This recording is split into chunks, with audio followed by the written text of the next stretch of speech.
नमस्कार मित्रांनो, जय शिवराय. प्रितेश रॉक्स कोल्हापूर या चॅनेलवर आपले स्वागत आहे.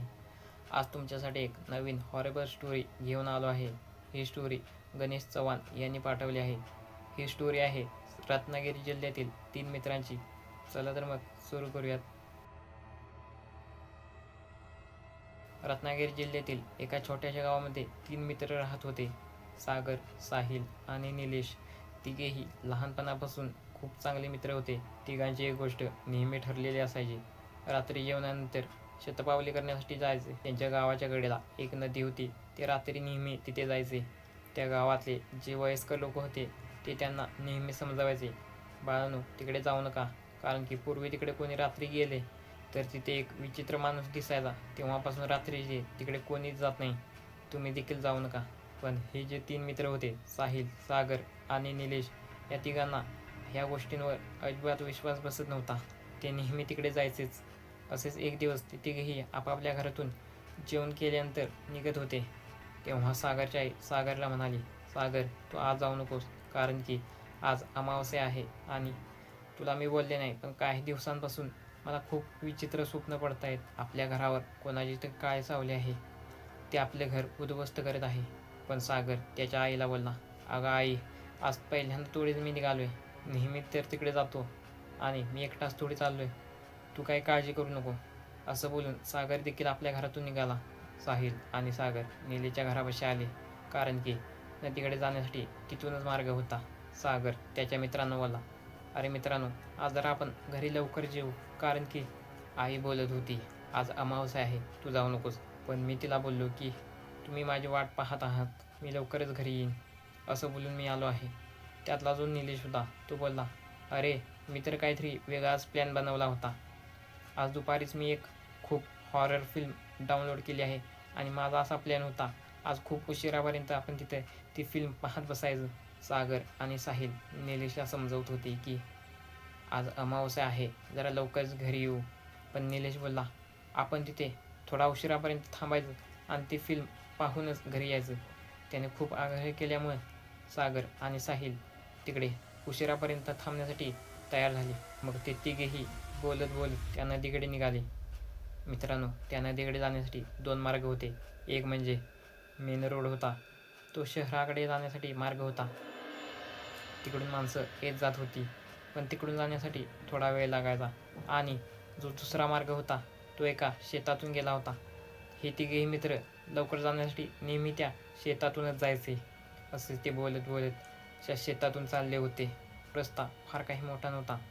सागर पुढे होता आणि त्याच्या मागे साहिल आणि निलेश होते. तिघेही चालले होते. तेवढ्यात सागरला दिसली की एक वाटेवर कसली तरी गोणी आहे.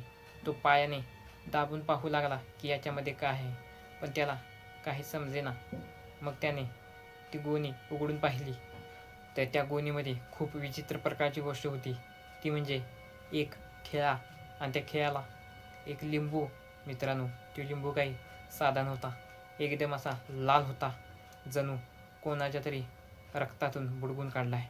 आणि दुसरी गोष्ट म्हणजे त्याला एक काळी बाहुली, अशी एका खिळ्याला एक लिंबू आणि एक काळी बाहुली असं अर्ध टिक्क भरून ठेवलं होतं. आणि मित्रांनो, त्यामध्ये आणखीन एक विचित्र प्रकारची गोष्ट होती, ती म्हणजे एक माणसाचा हात. पण दुसरं कोणी असतं तर घरी माघारी परत जात तरी, पण हे 3 मित्र ती गोणी होती तशी बांधून त्या नदीकडे निघाले. नदीपाशी पोचले आणि मग निलेशने जी फिल्म डाउनलोड केली होती ते पाहत बसले. एक अर्धा तास झाला. अर्ध्या तासानंतर सागरचं लक्ष एका झाडाकडे गेलं. त्या झाडाखाली एक माणूस उभा होता. तिथे अंधार असल्यामुळे तो माणूस काही स्पष्ट दिसत नव्हता. त्याने निलेश आणि साहिलला दाखवलं. त्यांनी देखील पाहिलं, पण त्यांना देखील कोण आहे तो स्पष्ट दिसत नव्हता. त्यांनी मोबाईलचा टॉर्च मारला आणि तिकडे पाहिलं, तेव्हा तो माणूस स्पष्ट दिसू लागला. तो माणूस खूपच विचित्र दिसत होता. त्याचे केस एकदम वाढले होते आणि दाढी देखील वाढली होती. त्याचे साईडचे दात असे 2 मोठमोठे होते. तो माणूस खूपच विचित्र दिसत होता आणि त्याचा हात देखील नव्हता. जेवढा हात त्यांना त्या गोणीमध्ये दिसला होता तेवढाच हात त्या माणसाचा नव्हता. यांना समजलं की तो हात त्यांचाच असेल. हा विचार करतातच तेवढ्यात तो माणूस एका क्षणामध्ये त्यांच्यासमोर येऊन उभा राहिला. त्यांना काहीच समजेना. ते तिघेही खूप जोरात ओरडले आणि घाबरून आपल्या गावाकडे धाव सुटले. ते खूप घाबरले होते. मागे पाहतात, पुढे धावतात, मागे पाहतात, पुढे धावतात. असं करत करत करत ते आपल्या गावामध्ये पोचले. त्यांना खूप धाप लागली होती. त्यातला जो साहिल होता तो बोलला, आता आपण जे पाहिलं ते कोणीही आपापल्या घरामध्ये सांगायचं नाही, कारण की घरी सांगितलं तर कधीही ते आपल्याला रात्री पुन्हा बाहेर जाऊ देणार नाही. आपण त्या नदीकडे पुन्हा जायचं नाही, पण घरात मात्र सांगू नका. असं बोलून हे तिघेही मित्र आपापल्या घरी गेले. आणि मग दुसऱ्या दिवशी साहिल सागरला फोन लावू लागला, पण त्याचा फोन बंद लागत होता. साहिलने निलेशला फोन केला. अरे निलेश, मी सागरला फोन लावत होतो पण त्याचा लागला नाही. तू लावला होतास का? निलेश बोलला. अरे मी पण लावत होतो पण माझा देखील लागला नाही. मग साहिल आणि निलेश सागरच्या घरी आले. सागरची आई घराच्या बाहेरच होती. त्या दोघांनी विचारले, सागर कुठे आहे? सागरची आई बोलली, तो आहे त्याच्या रूममध्ये. काल रात्री आल्यापासून खूपच घाबरला आहे. माहीत नाही त्याला काय झालं. असं बोलल्यानंतर ते दोघेही सागरच्या रूममध्ये आले. सागरला बोलले, अरे सागर, काय झाले?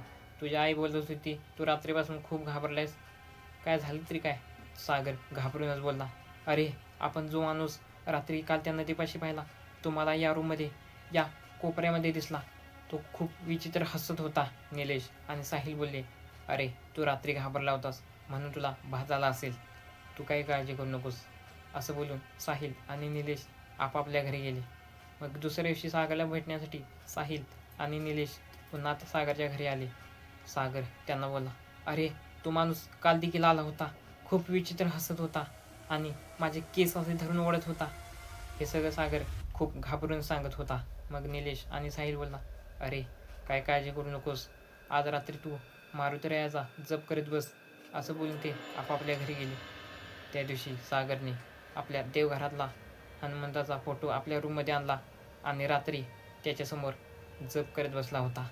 त्या दिवशी मात्र सागरला तो माणूस दिसला नाही. मग त्याने असे 7-8 दिवस रोज मारुतीरायाचा जप करत बसला होता. तेव्हापासून सागरला तो काही माणूस दिसला नाही. त्याला वाटले आता तो माणूस गेला. तो हनुमंताचा फोटो पुन्हा आपल्या देवघरामध्ये नेऊन ठेवला आणि रात्री झोपी गेला. पण त्या रात्री मात्र तो माणूस पुन्हा सागरला दिसला. तसाच विचित्र हसत होता. सागरचे केस ओढत होता. मग दुसऱ्या दिवशी साहिल आणि निलेश त्याच्या घरी आले होते. तेव्हा सागरची आई त्या दोघांना बोलली, त्या रात्री काय घडले होते खरे खरे सांगा, कारण की सागर तेव्हापासूनच खूप विचित्र वागू लागला आहे. तो खूप घाबरला आहे. असं बोलल्यानंतर साहिल आणि निलेशने घडलेली सर्व घटना सांगितली. मग सागरच्या आईवडिलांनी त्याला एका मांत्रिकाकडे नेले. मग त्या मांत्रिकाने सागरच्या हातामध्ये एक धागा बांधला आणि एका नारळाची आपली विद्या वापरून कसली तरी पूजा केली आणि सांगितलं, हा नारळ तुमच्या देवघरामध्ये 40 दिवस ठेवा आणि 40 दिवसानंतर नदीला सोडून या. असं बोलल्यानंतर सागरचे आईवडील सागरला घेऊन घरी आले. त्या मांत्रिकाने सांगितल्याप्रमाणे 40 दिवस तो नारळ देवघरामध्ये ठेवला आणि 40 दिवसानंतर नदीला सोडला. तेव्हापासून तो माणूस काही सागरला दिसला नाही आणि तेव्हापासून ते तिन्ही मित्र नदीकडे रात्रीचे गेले नाही. तर मित्रांनो, या गोष्टीमधून आपल्याला काय समजले की आपल्यापेक्षा वयाने, अनुभवाने जे लोक मोठे असतील त्यांचं कधीतरी ऐकलं पाहिजे. रात्री अपरात्री विनाकारण कुठेही जाऊ नये. तर मित्रांनो, ही स्टोरी तुम्हाला कशी वाटली कमेंटमध्ये नक्की सांगा. व्हिडिओ आवडला असेल तर लाईक करा, शेअर करा आणि अशाच नवनवीन व्हिडिओसाठी आपल्या चॅनलला सबस्क्राईब करा. भेटू का नवीन स्टोरीसोबत. जय शिवराय.